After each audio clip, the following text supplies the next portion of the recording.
Yung Euro 4 engine, itinatapon dito sa atin, sa Pilipinas, dahil basura yon sa kanila. Hindi na nila pwedeng gamitin sa kanila. So why will we use it? Ibebenta sa atin ng pagkamamahal. Ang tunay na makakababa ng presyo ng tunay na jeepney ay economies of scale. Kailangan, merong mga manufacturers dito sa Pilipinas, local manufacturers, na gagawa ng tunay na jeep. Simula pa nga lang, di kami sinabihan. Pangalawa, lahat ng proposal ko sa LTFRB kay Attorney Guadis, pinatay niya. Lahat ng proposal namin. Yung superhero program namin, na mamimigay na nga lang kami ng libreng jeepney. Pinatay ni Chairman Guadis. So, paano gagawin natin yan? Diba? Ang si Chairman Guadis dito. Ayun, isa pa yan si Togade. Alam na nga niya yung Dalian train na hindi angkop sa compatible, compliance sa ating MRT system. Pinilit pa talagang papasukin. Yung pagdating ng delivery, alam niya na hindi magagamit, tinanggap pa rin. Kung di ba naman, Kengkoy? Kasi puro foreigner ang gusto niyo eh. Ayan, China, Dalian, China. Ngayon dito sa jeepney modernization, China na naman. Bakit gustong-gusto sa China? Ano meron?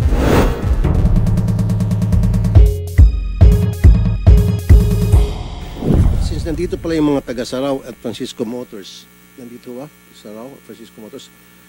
Kaya niyo ba i-manufacture itong modernized jeep at magkano ho kung kayo po magmamanufacture? Si Mr. Edgardo Sarao, sir. Bali, noong 2018 and 19, naglabas kami ng mga prototypes which cost around mga 2.8 dahil full electric yun eh. Ang nagiging problema sa PUB na full electric, medyo may kamahalan. Then, ang problema naman namin as manufacturer, yung source ng Euro 4 diesel engine, wala dito sa atin. So, yun ang hinihintay namin from Department of Transportation, kung magagawa nilang paraan yung source o supply ng mga engines and mechanical parts. So yung Euro 4 standard, wala ho kayong kakayahan wala talaga. May nabibili sa market, Euro 2 rating. Bali yung mga first generation na brand new diesel engine. Maganda rin yon dahil hindi nagkakapulot yun eh.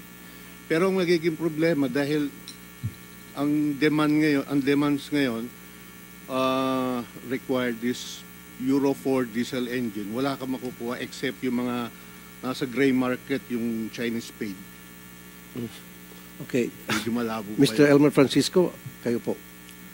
Mr. Chairman, tayo po, noon pa po sinabi ko na to, sinabi ko rin sa media, sa congressional inquiry, kaya po natin. Kaya po natin gumawa niyan. So ngayon, ang tanong, bakit late na tayo?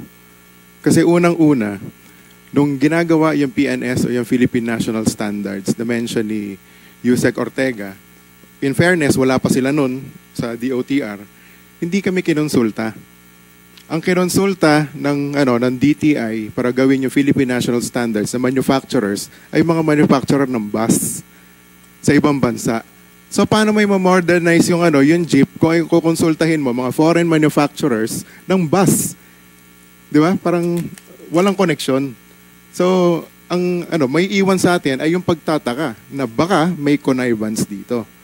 Yun yung problema. So, dalawa kami ni Mr. Sarao na gumagawa ng jeep for 77 years. Bakit hindi kami kinonsulta? Kinonsulta si Mr. Sarao, sandali lang, pero hindi rin pinansin. Diba? Hindi ako kinonsulta. Hindi man lang kami sinabihan. Ginawa nila yung Philippine National Standards. Kung titignan ninyo yung PNS na ibinebenta ng DTI. Hindi nila yung pinamimigay. Yung PNS. Ibinebenta yun ng DTI. Inamin nila yan. Kung titingnan niyo yung litrato ng Philippine National Standards ng jeepney, hindi jeep, minibus. Bakit? Kasi yun yung kinonsulta nila. So umpisa pa lang mali na. Alam niyo kung saan namin nabalitaan na merong ganyan rollout sa TV. Hindi nila sinabi sa amin na kami yung mga manufacturers ng tunay na jeepney. Dito sa Pilipinas, hindi sa ibang bansa. So napakahalaga niyan. Umpisa pa lang mali na eh. Ba't natin itutuloy? Yun yung tanong ko. Diba? So kung tanong, kaya ba natin? Yes, kayang-kaya natin. Kaya ang ginawa ko, unang-una, kinausap ko yung mga usual na usual partners natin Kasi hindi lang naman jeep yung ginagawa ng Francisco Motors. 1960, pinasok natin yung Isuzu dito sa Pilipinas. 1970, pinasok natin Mazda. So lahat ng Francisco Jeepney, simula 1960, maging yung mga kasama natin ng mga operators can attest to this.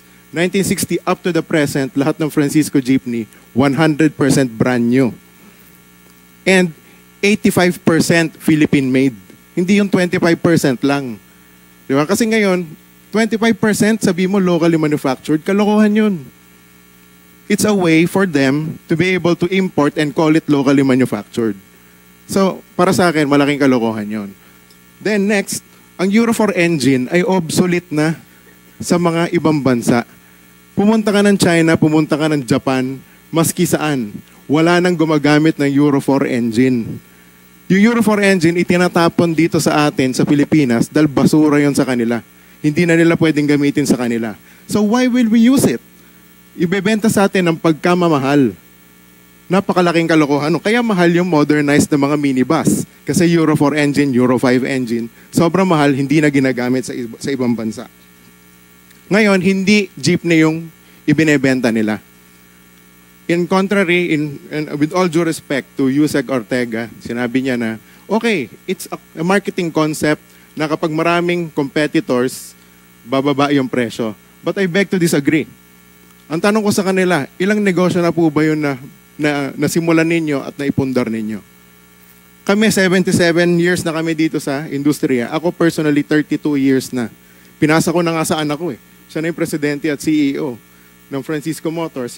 Pero ang sa akin, kung i-open mo yan sa lahat ng mga foreign manufacturers, ang dami naming mga trabahador na nawalan ng trabaho.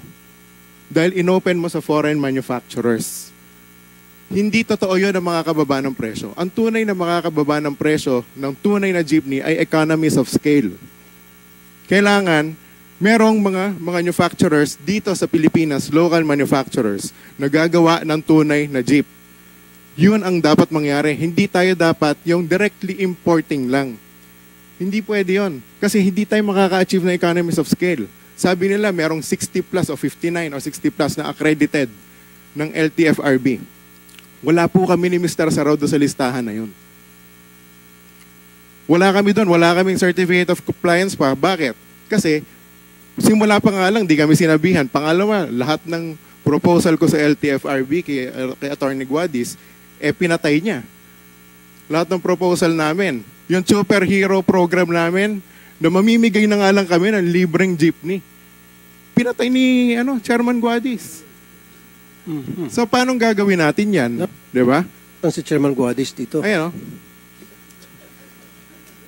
At least ngayon, magkakaharap tayo dito, di ba?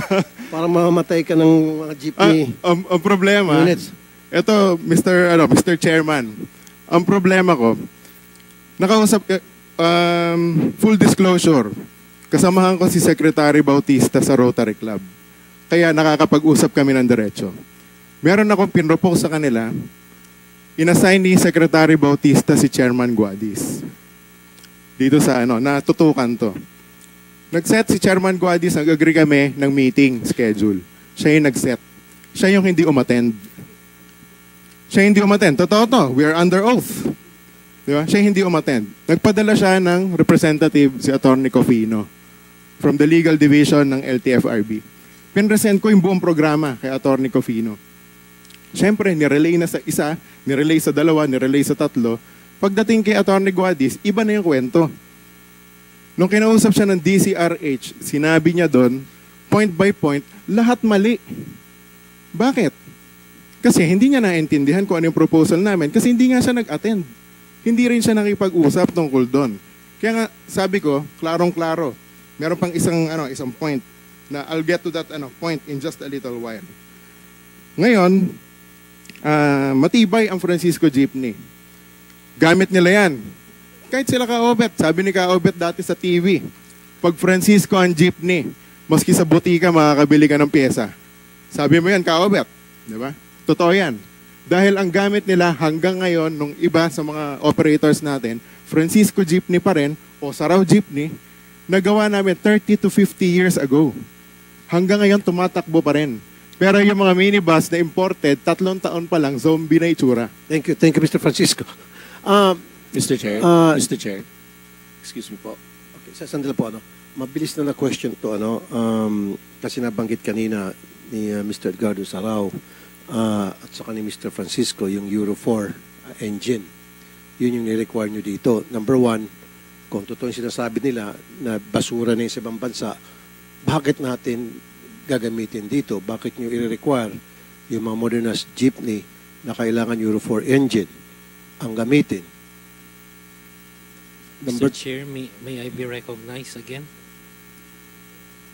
Bakit kinakailangan Euro 4? Yes, Mr. Chair. Mr. Chair, when we assumed this position, this was the standard set by the Department of Environment and Natural Resources. So we merely adopted the standard set by the DNR nung pinatupad po namin itong proyekto. Sandali, sa next hearing, patawag natin yung DNR? Patawag natin. So Then, DNR nag-set niyan. Baka, Opo. baka ang negosyo ng taga-DNR na yan, yung Euro 4, doon kayo kukuha, surplus. Basura na lang daw O tapos ngayon, yung basura ng ibang bansa, yun yung dadalhin dito para gamitin natin. Mr. Chair, it is Euro 4 or higher. Yun po ang nasa standards ni DNR na doon po sinunod Sandali ni po. DOTR. Okay, Mr. Sarao, And ano yung engine na kayang i-manufacture dito ninyo? Wala po tayong walang manufacturer dito ng makina. Wala. We outsource them from Japan. So yung sa inyo body chassis. chassis, Yung Pero- mechanical parts and engine, sa labas na lahat yan. import yun. Kaya yun ang naging problema nung in-announce nila yung PUBMP kung saan kukuha ng mga brand new parts from... So kung para sa inyo, sa ngayon ano ba yung engine ng mga jeepney na tumatakbo sa ating mga kalsada? Yung mga surplus pero recondition. Parang bago na rin yon at pumapasa doon sa standards ng smoke emission nila. Then, isa pang in-introduce namin yung full electric. Medyo bago to sa mga tao natin, kaya hindi nila masyado munang ine-embrace. Pero definitely, ang takbo ng transportation sa full electric lahat Pero right now, we have to settle on diesel engine na Euro 4 or higher yung rating. Yun Ang sinasabi naman kasi ng ibang mga jeepney driver, pag electric, of course, maganda yan. Maganda sa environment. Kulang tayo wala tayong mga charging station. Yun, ang downside doon. Diba? Saka yung sa spare parts, medyo mahirap din. Mr. Chair, Bago po kasi yung technology na yan dito sa ating bansa, kaya, probably it will take 5 or 10 years bago natin i-embrace yung technology. Although maganda talaga kung maganda. Pero right now, we have to settle sa fossil fuel fed engine like diesel engine para sa public transportation. Mr. Kaso Chair. nga, ang sabi ni Elmer, Sige po. yung Euro 4, pasina. Hindi, So we kanina have to look for another raise na nga si source. Mr. Edmond Araga. From what organization are you, sir? Good morning po. I'm Edmond Araga, President of Electric Vehicle Association of the Philippines. I would just like to make some comments as to the statement of Mr. Francisco and Mr. Sarao. In defense for LTFRB, LTO, we were one of the associations, private professionals that were being nag-confide po sa amin for the technical matters of the standards, and together with BPS, we are also part of the technical working group to support the PUB modernization program. Before it was being launched, it was being discussed upon by this. We are part of the as one of the representatives from the private sector. We were able to secure assistance to them for free, and that we coordinate with them with the programs as to elevate this further to roll out on the industry po. In that lahat po ng standards na yan, pinag-aralan po namin yan not only with the Electric Vehicle Association, together with the PPMA, or Philippine Parts Makers Association of the Philippines, and with the other constituents that are related to the auto industry. So kami po ay tumulong sa kanila during that period para ma-roll out. And then we really support on that idea. Now on the part of the electric vehicle, as per se, it's been 2015, 2013 to be exact, when we were being accredited by LTO, BOI, as to supply the e-jeeps. In fact, one of our members is pioneer status of producing electric jeep. Now, on the part of the electric jeeps that have been rolled out under the LTFRB program, there were already 400 to 500 units that were using as a public transportation. In fact, some of the cooperatives, meron naman din pong nag-take ng EV, electric vehicle. Yun po ay base naman po doon sa compliance po sa lahat ng mga requirements. The only thing that hindi kami mag-take off, nasabi naman po ni Mr. Sarao na mahal talaga ho ang units ng mga EV as compared to Euro 4. Now, on the part of the manufacturers, we are also, some of our members are local and others already bankrupt na. Kasi on the part of the financing companies, the financial institutions are very conservative. It is only Land Bank and DBP who were the ones who entertain on the financing scheme of the electric vehicle. That's why it really has a difficulty. It has a hurdle. Now, on the part of the charging stations, there are already charging stations at place. In fact, we are working with the Department of Energy in establishing the charging stations. Okay, sir, saan itong mga charging station na ito? Sabi mo, meron na? Yes po. Most of the operators have their charging stations at their terminals.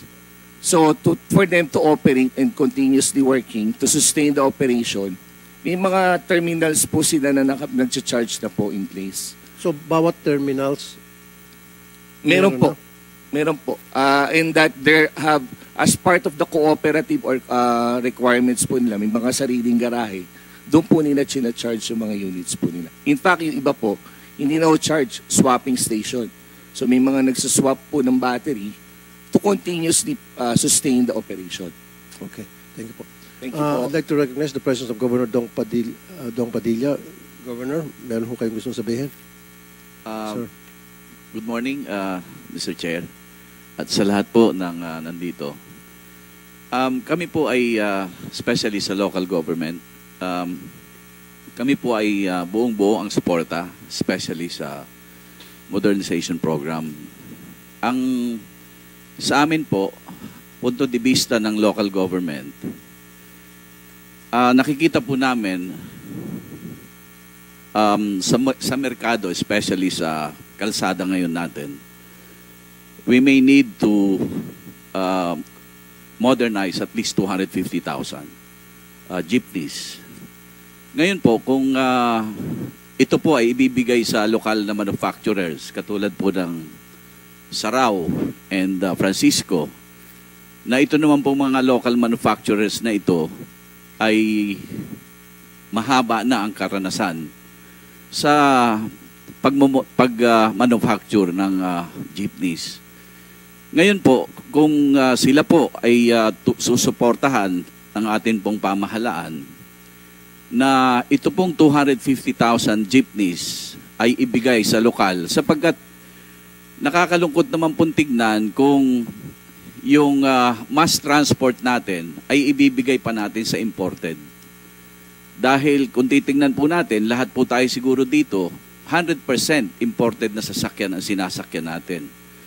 Pero nakakalungkot naman, kung kaya rin lang naman po ng local manufacturers, katulad po ng Francisco at Sarao, bakit pa po natin ibibigay sa ibang bansa? Ngayon po, nakikita natin, ang taas po ng unemployment natin at papataas pa po yan. Ngayon, kung ibibigay po natin ang suporta ng gobyerno natin sa local manufacturers, kahit dito lamang po sa mass transport, especially sa modernization po ng ating sasakyan sa masa, napakalaki po ang may bibigay na benepisyo sa ekonomiya. lalong-lalo na po, nandito sa Metro Manila, nakikita natin, nagsisiksikan ng mga manggagawa.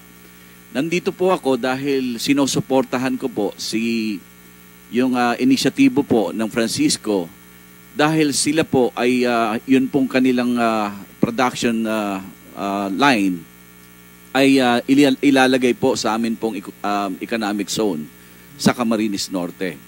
So ito po, siguro initially makakapagbigay 2,000 hanggang 3,000 manggagawa at depende po sa magiging suporta ng gobyerno na ako po nakikita ko it will create ripple effect dahil kung ang mga manggagawa na nandito sa Metro Manila ay may engganyo natin bumalik sa probinsya dahil kung titignan po natin ilang local manufacturers po ang mabibigyan ng benepisyo kung itong 250,000 na units na ito ay bibigay natin sa lokal na manufacturers.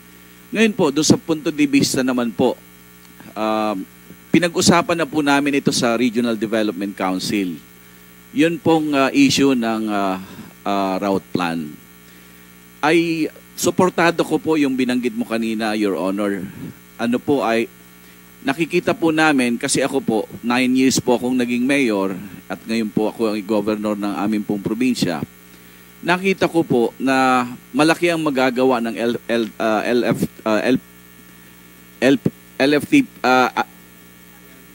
LPTRB na suportahan po ang LGUs. Dahil hindi naman sa sinasabi kong incompetent o hindi kaya ng local government, kaya lang malaki po ang magagawa na kung magtutulungan po ang LGUs at ang LTFRB. Sa ngayon po, nabanggit po yung kooperatiba.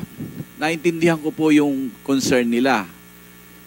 Sapagkat kami po sa lokal na pamahalaan, ipinupush po namin o sinusulong po namin na ang lahat ng sektor, agrikultura man, o ito pong mga mangingisda at mga transport ay bumuo ng kooperatiba.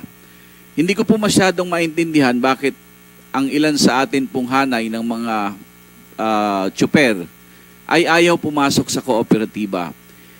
Sa akin po, para sa empowerment po ng maliliit na sektor, napaka-importante na sila po ay maorganisa.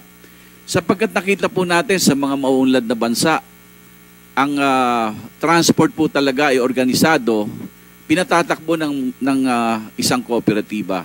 Kaya lang po, ang kinatatakot lang po nila, yung concern nyo po, Your Honor. Pero sa tingin ko po, kung talagang maipapaliwanag, magkakaroon ng maayos na komunikasyon, ang atin pong LFTRB at ang hanay po ng mga tsuper, sa tingin ko po ay magkakasundo dahil ito po ay napakagandang magiging development na ang transport industry po ay mabuo po bilang isang matibay na kooperatiba. Okay, thank you. So, yun naman po siguro, tungkol naman po doon sa presyo, nakikita ko po, kung local manufacturers naman po ang bibigyan natin ng suporta, yung pong presyo, palagay ko po ay bababa. Pinag-uusapan po namin ni Mr. Francisco na ang tingin po niya kayang ibaba ng 1.9 million ang presyo kung ito po ay lokal na gawa. Pangalawa, kung medyo may issue po ng presyo, since ito po ay lokal na gagawin dito sa Pilipinas, pwede pong pag-usapan na pahabain ng warranty. Kasi kung lokal naman po ito, nakita naman po natin yung mga saraw, gawa at Francisco, 50 anyos na tumatakbo pa sa kalsada. So, hindi na po question yung quality ng sasakyan. So, ang tingin ko po, kung pahahabain po ang warranty na binabanggit nga po ni Mr. Francisco na kaya niyang ibigay hanggang 15 years ang warranty. Ngayon po, doon naman po sa terms of payment, kasi kung titingnan nyo, masyado yatang mahal ang 2 milyon para sa isang ordinaryong operator, bakit hindi natin tignan pahabain ang terms of payment? Kasi meron naman pong suporta. Sabi ko nga po, kung kayang pahabain from 7 years to 10 years or to 12 years, ang sabi naman po ni Mr. Francisco, may mga bangko nang nagkukumit sa kanya na pwede talagang pahabain po kung susuportahan naman ang warranty ng local manufacturers. Okay, thank So you. yun lang po, maraming salamat. Thank you, Governor.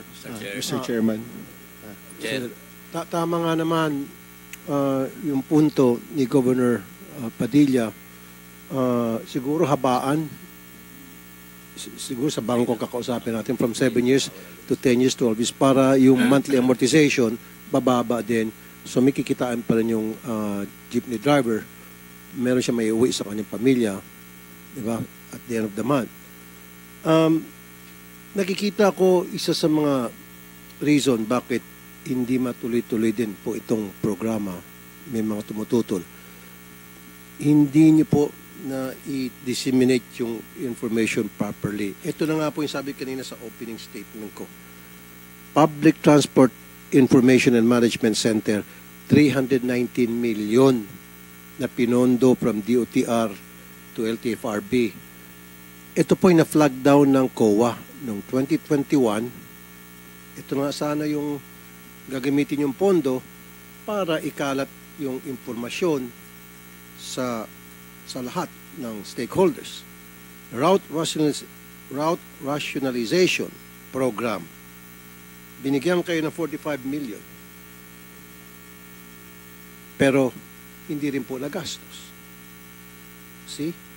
So parang wala ho kayong intensyon sa LTFRB na ikalat itong mga impormasyon na mahalaga para maintindihan yung mga maapektuhang sektor. Parang ang interest nyo lang ata, tulad na nabanggit na kanina ni Mr.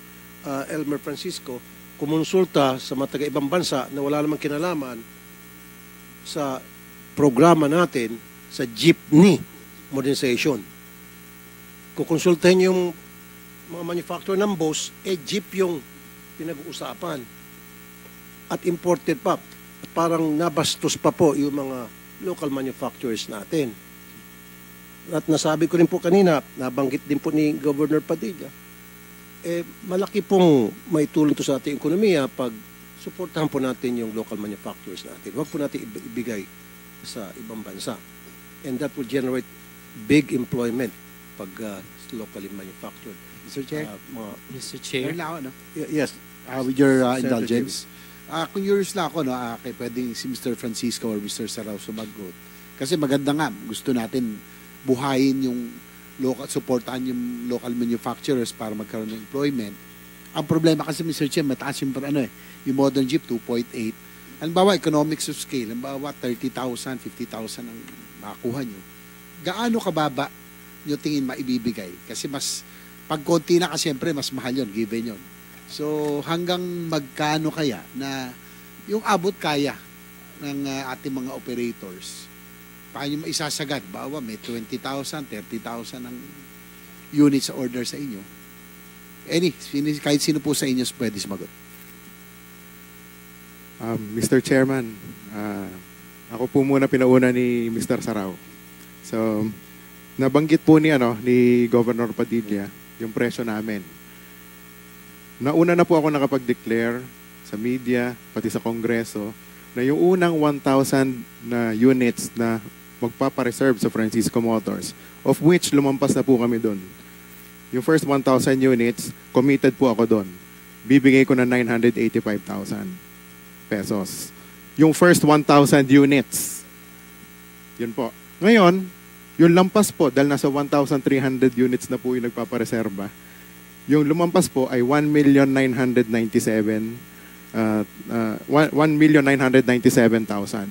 Pero ito po ay full electric na. Hindi po yan yung sinasabi ko na Euro 4 na bulok na. So, electric po ito na bagong teknolohiya. Wala po kayo makikita sa merkado ngayon dito na nagbebenta ng electric na jeepney or minibus na merong range na 250 kilometers.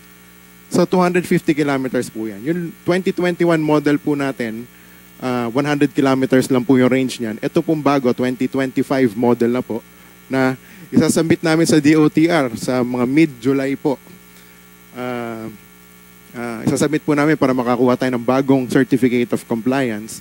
1,997,000 pero 250 kilometers na po yung range niyan on one full charge. Ang jeep naman po kasi hindi kailangan na sobrang layo. Dahil pabalik-balik lang po yan sa fixed na ruta. So lahat po ng pagde-deploya natin ng electric jeepney ng Francisco ay magde-deploy din po tayo ng charging stations. Meron pong fast charger, then kada jeep po may kasama rin siyang charger na pwede i-plug lang sa regular 220 outlet, 220 volts na outlet. So, yun po yung yung isa natin, yung sa presyo mababa po natin. Then totoo rin po yung sinabi ni Governor Dong Padilla na ang warranty po na ibibigay ng Francisco Motors sa Francisco Jeepney ay 15 years. 15 years ang warranty. Dahil po dito, meron tayong mga kausap ng mga bangko, meron na pong 3 private banks na mga malalaki po dito na local banks na nag-commit po sa atin ng hanggang 11 years na amortization. Meron po kasing mga ruta na mahahaba, ang ruta at maraming tao, kayang-kaya nilang magbayad ng 3 years, 4 years, 5 years.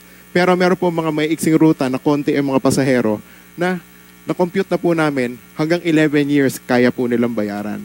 Ang importante po ay yung kayang kitain ng kanilang operation, yun po ang mahalaga na meron pa sila maiuwi sa kanilang mga pamilya. Then kanina po nag-usap din kami ni Mr. Averion ng Land Bank. So, ngayon nalaman niya na 15 years yung warranty namin. Baka naman yung 7 years pwede pa nating ma-extend through sa government banking institution. Ngayon nagpapasalamat din po kami sa inyo, sa ating mga mambabatas dahil do sa EVIDA, yung Electric Vehicle Industry Development Act. Dahil 1980s pa lang po, hindi po totoo na bagong teknolohiya yung electric dito sa Pilipinas. 1980s pa lang po, meron ng electric jeepney ang Francisco Motors. Meron din po tayong electric Anfra. Pero ang problema nun, lead acid deep cycle pa yung baterya nun, lumang teknolohiya. Ngayon meron ng mga lithium. Ngayon, congratulations kay EVAP na presidente na kinonsulta kayo ng DOTR o ng DTI dahil kami po hindi. Pero kabayan, magkababayan tayo po yung magtutulungan. Kami po ay nasa electric vehicle industry na rin. At nagpapasalamat kami dahil magkakaroon tayo ng mga incentives para lumikha ng sarili nating drivetrains dito sa Pilipinas. So ang ginawa po namin, humingi tayo ng suporta mula sa BOI, sa gobyerno natin. Dahil nagbigay po sila ng tag 9 billion pesos sa mga foreign manufacturers para mag-locally produce ng mga sasakyan dito sa Pilipinas. Hindi sila nakakomply.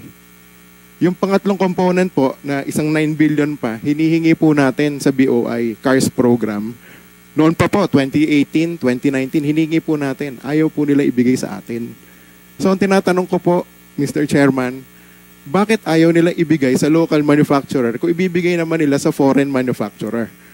Para dito sa programa ng gobyerno na gumawa tayo ng sarili nating jeepney, yung tunay na jeepney, dito, local. Kung naibigay nila yan sa atin, 2018, 2019 pa lang, nakagawa na tayo ng murang electric jeepney dito sa Pilipinas. Okay, thank you, Mr. Francisco. Pakisagot lang, DOTR, paulit-ulit ko narinig na wala kayong binibigyan na suporta sa ating mga local manufacturer at palagi kayo kumukonsulta at inyo pong binibigyan pabor ay yung mga foreign manufacturers? Yeah, mabilisan lang pong sagot kasi nagtatanong ako yung tungkol sa mga sumama sa PNS. Kasama pala natin yung mga local manufacturers po when it happened. So, ang punto ko lang po, there were local manufacturers, builders po na sumama during the PNS 2017.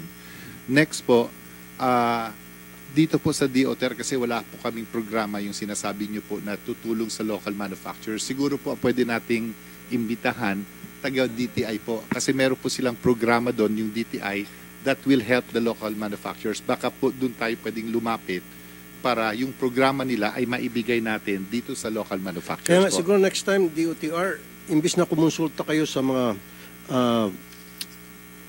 foreign manufacturers, unahin nyo muna siguro konsultahin itong mga local manufacturers natin kasi they have more experience than the foreign manufacturers pagdating sa pagpapatakbo ng mga jeepney sa mga kalsada natin. So stop consulting with these people, especially from China. Local manufacturers natin, capable sila, 66 years, 77 years na sila, dekada na. Sana binibigyan natin silang respeto. So I don't want to hear from now on na kapag meron tayong mga programa tungkol sa mass transportation, ang una natin kinukonsulta ay yung mga taga-abroad. Kumonsulta tayo sa mga local manufacturers natin. Pag sinabi ng mga local manufacturers natin na hindi namin kaya yan, saka pala natin ipapasa o ikukonsulta sa labas ng bansa. Tama? Ganun po dapat. Yeah, I assure po, base sa sinabi nyo, yung when you say priority po, unang-una, hindi kami lumalapit sila po lumalapit sa amin. But base po sa usapan natin ngayon, Sino po lumalapit? yung foreigners, sila po yung nag-apply kasi ng Kaya nga, di wag nyo certificate. entertainin. Wag nyo entertainin. As simple as that. Unahin nyo muna yung local. Apo. Di ba? At saka, base po sa sinabi ni Mr. Francisco, at saka sa... Hindi, kaya siguro ni-entertain yung foreign. Kasi yung foreign, may dolyar na pang under the table siguro. With due respect po, I assure you sa aking pamumuno Well, po. not you. Pero very clear naman talaga. Yes. Very clear naman talaga. O, sabihin ko sa'yo, ito medyo nalista ng konti. Nasa na ba si Secretary Abayangan? Wala na, ano? Ay, Abaya at saka si Togade. Isa pa yan si Togade. Alam na nga niya yung Dalian train na hindi angkop sa compatible, compliance sa ating MRT system. Pinilit pa talagang papasukin. Yung pagdating ng delivery, alam niya na hindi magagamit, tinanggap pa rin. Kung di ba naman, Kengkoy? Di ba? And now, meron tayong 3.7 billion na train dyan ngayon nakatenga sa MRT station na hindi nagagamit. Dahil kasi puro foreigner ang gusto nyo eh. Ayan, China, Dalian, China. Ngayon dito sa jeepney modernization, China na naman. Bakit gustong-gusto sa China? Ano meron? Ang balito kasi yung China, mabilis daw magsuhol. Malaki ata manuhol. Kaso yung local, walang panuhol, kaya hindi siguro na-entertain yung local.